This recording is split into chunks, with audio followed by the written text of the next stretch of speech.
5 மணி செய்திகளை வழங்குவதற்காக நான் சிவரஞ்சனி. முதலில் தலைப்புச் செய்திகளை பார்க்கலாம். முத்திரை தாள் கட்டண திருத்த மசோதாவில் 100 ரூபாய்க்கு பதில் 1000 ரூபாய் என குறிப்பிட வேண்டும் என தகவல். ஆரம்ப நிலையிலேயே மார்க்சிஸ்ட் கட்சி எம்எல்ஏ நாகை மாலி எதிர்ப்பு. கைதிகளை பல் பிடுங்கிய புகாரில் அம்பாசமுத்திரம் ஏஎஸ்பி பல்வீர் சிங் மீது 3 பிரிவுகளில் வழக்கு பதிவு. திருநெல்வேலி எஸ்பி சிலம்பரசன் தகவல். லண்டனில் மூடி வைக்கப்பட்டுள்ள பென்னி குவிக் சிலையை திறக்க நடவடிக்கை எடுக்க வேண்டும். சட்டப்பேரவையில் கவன ஈர்ப்பு தீர்மானம் கொண்டு வந்தார் எதிர்க்கட்சித் தலைவர் எடப்பாடி பழனிசாமி. பென்னி குவிக் தொடர்பாக அதிமுக கவன ஈர்ப்பு தீர்மானம் நேரலை செய்யவில்லை என அதிமுக குற்றச்சாட்டு. அவையை புறக்கணித்து எதிர்க்கட்சி உறுப்பினர்கள் வெளிநடப்பு.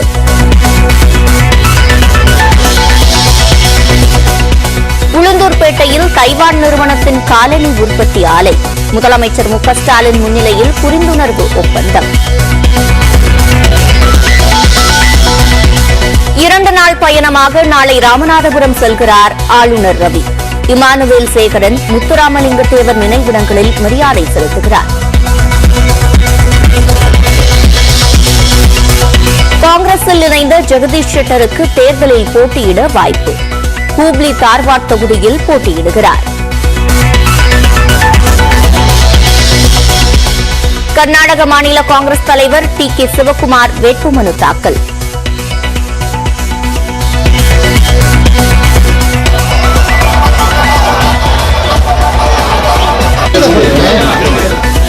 மதச்சார்பற்ற ஜனதா தள தலைவர் குமாரசாமியும் மனு தாக்கல் செய்தார்.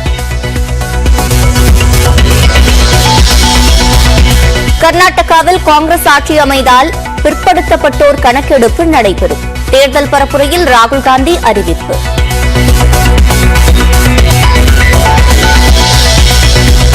மாற்றுத்திறனாளி மாணவர்களுக்கான கல்வி உதவித் தொகை 2 மடங்காக உயர்த்தி வழங்கப்படும். சட்டப்பேரவையில் அமைச்சர் கீதா ஜீவன் அறிவிப்பு. ராமநாதபுரம் ஆட்சியர் அலுவலகத்தை முற்றுகையிட்டு 700க்கும் மேற்பட்ட விவசாயிகள் கைது. பயிர் காப்பீடு மற்றும் வறட்சி நிவாரண உதவிகள் வழங்காததை கண்டித்து ஆர்ப்பாட்டம்.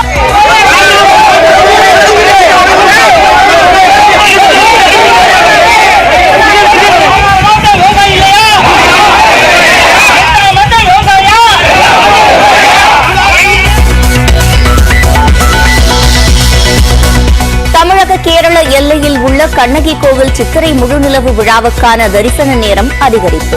2 மாநில அதிகாரிகள் ஆலோசனை கூட்டத்திற்கு பிறகு தேனி ஆட்சியர் ஷஜீவனா பேட்டி. விசாரணை கைதிகளின் பல் பிடுங்கப்பட்டது தொடர்பாக சிறப்பு அதிகாரி அமுதா முன்பு 3 சிறுவர்கள் உட்பட 10 பேர் ஆஜர். அம்பை வட்டாட்சியர் அலுவலகத்திற்குள் காவல்துறை நுழைய வருவாய்த்துறை தடை. கன்னியாகுமரி அருகே இட்லி தட்டின் நடுவே உள்ள துவாரத்தில் சிக்கிய சிறுமியின் விரல். தீயணைப்புத் துறையினர் உதவியுடன் மீட்பு.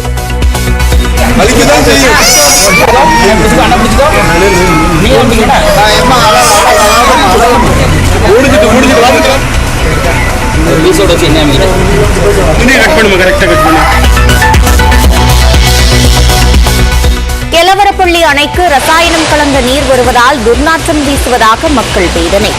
கர்நாடகா மாநில தென்பெண்ணை ஆற்றங்கரையோர தொழிற்சாலைகள் ரசாயனத்தால் கலப்பதாக புகார்.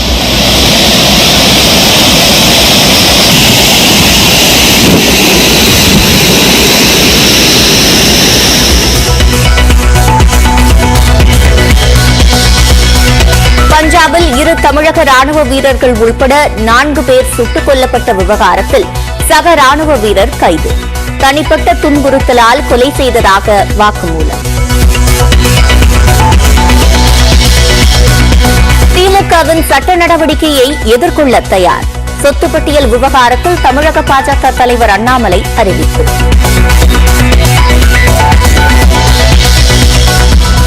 நியாய விலை கடைகளில் வேறு பொருட்களை விற்பனை செய்யக்கூடாது. கூட்டுறவுத்துறை செயலர் ராதாகிருஷ்ணன் உத்தரவு. நீலகிரி அருகே கரடுமுரடு மலைப்பாதையில் மருத்துவமனைக்கு கொண்டுவரப்பட்ட கர்ப்பிணி தாமதமாக வந்ததால் பிறந்த சில மணி நேரத்தில் உயிரிழந்த சிசு. கலாஷேத்ரா பாலியல் புகார் தொடர்பாக மாநில மகளிர் ஆணைய அறிக்கையை தாக்கல் செய்ய உத்தரவு. தமிழ்நாடு அரசுக்கு சென்னை உயர்நீதிமன்றம் ஆணை. RSS பேரணியின் போது தடிகளுடன் வந்ததாக புகார். கோவை RSS மாவட்ட தலைவர் உள்ளிட்ட நிர்வாகிகள் மீது காவல்துறை வழக்கு பதிவு. நீதிமன்ற உத்தரவுகளை மாவட்ட ஆட்சியர்கள் மதிப்பதில்லை என சென்னை உயர்நீதிமன்ற கிளை வேதனை. 100 நாட்களில் 600 நீதிமன்ற அவமதிப்பு வழக்குகள் பதிவு செய்யப்பட்டுள்ளதாகவும் தகவல்.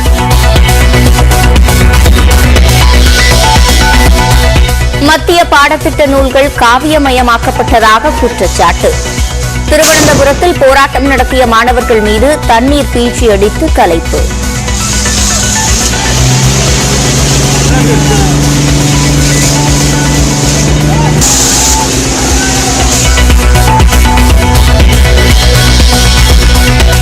IPL தொடரில் பெங்களூருவை இன்று சந்திக்கிறது சென்னை. இரு அணிகளும் தலா 4 புள்ளிகள் பெற்றுள்ள நிலையில் யார் பட்டியலில் முன்னேறுவார் என எதிர்பார்ப்பு.